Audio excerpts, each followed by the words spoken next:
Hi there, I'm Pedro, and this is just a little brief about transaction latency. What is latency? Latency is just the time it takes to do something, but there are two ways of representing this time. Easy numbers, the average latency, and the hard numbers, typically a percentile latency. The reason why percentile latencies are hard is because just a few transactions can hurt the number a lot.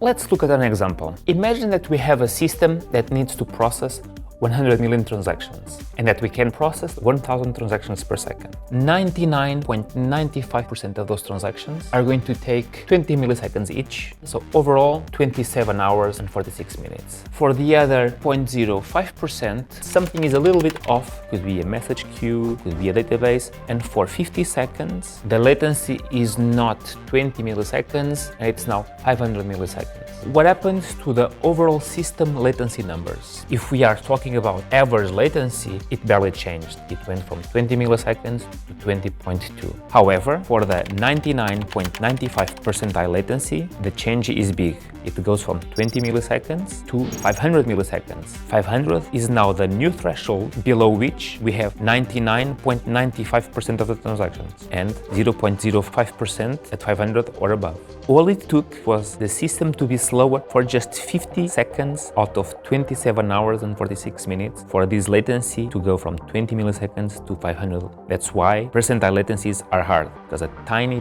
percentage of time can have a big impact on the number. Why do we care about these numbers? Percentile latency is a much better number that represents the quality of a system. Another important consideration is latency of what? The server latency, or if the server is in the cloud, is also the trip to go to the cloud, to your server, and back to the request. If you're serious about latency, you should consider the percentile latency and also the communication networking costs. This is something to keep in mind.